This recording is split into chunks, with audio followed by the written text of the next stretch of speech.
Attention కోసం సంబంధం లేకుండా టైం వేస్ట్ చేయండి. నేను మళ్ళీ చదివి ఎవరి పరువు పోయింది? ఎవరి పరువు పోయింది?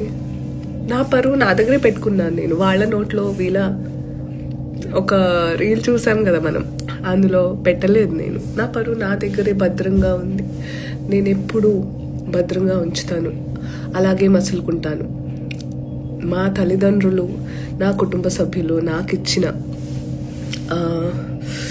అప్బ్రింగింగ్ అది. నేను నెగటివ్ అవ్వలేదే. ప్లీజ్, మీరేదో లోకంలో ఉన్నారు. Get well soon. టైప్ చేసే ఓపిక లేక నేను ఇలా వీడియోలో మాట్లాడుతున్నాను. ఇంకా ఇప్పుడు ఆయన దొర్లిన 2 పదాలు అని అన్నారు. అది కాకుండా కూడా ఆయన ఎంతో కష్టపడి ఒక స్టేజ్ మీద నిలబడి మాట్లాడి ఆయన మాటలు అందరూ వినే స్టేజ్కి చాలా కష్టపడి కొన్ని మంచి పాత్రలు చేసి అక్కడ దాకా వచ్చారు. అది సినిమా వరకే అలాంటి పాత్రల ప్రభావం ఉంటే బాగుంటుంది. మనందరం కూడా let's not discuss film characters in to our lives. Okay, ఇది అవుట్ ఆఫ్ కాంటెక్స్ట్ అనుకోవద్దు, మాటలు చెప్తున్నా.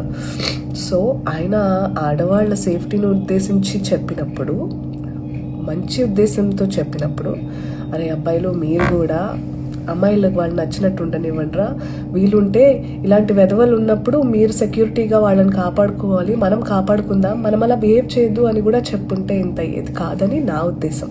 మీరేమంటారు? సో ఆ రకంగా తన పని తను చేసుకుంటూ పోతుంది. ఈ విషయం తెలుసు తనకి, ఇది మొదటిసారి కాదు కాబట్టి ఇలాగే చేస్తారు.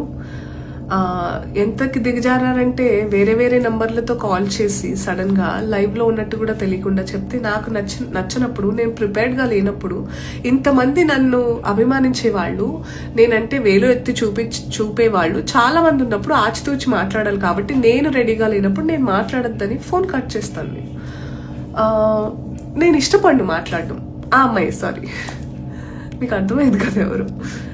సో అలా ఇప్పుడు నేను వచ్చి నా వంతు అడ్వకేట్ నేను చేసుకోవాల్సిన పరిస్థితి వచ్చినప్పుడు ఇలా ఇప్పుడు మాట్లాడుతున్నాను అనమాట. Not just that, I have some time and I thought I'll take some positivity from you, clear few doubts if you guys జెన్యూన్గా ఉంటే. So that's why. And again, I don't get into controversy, they make it.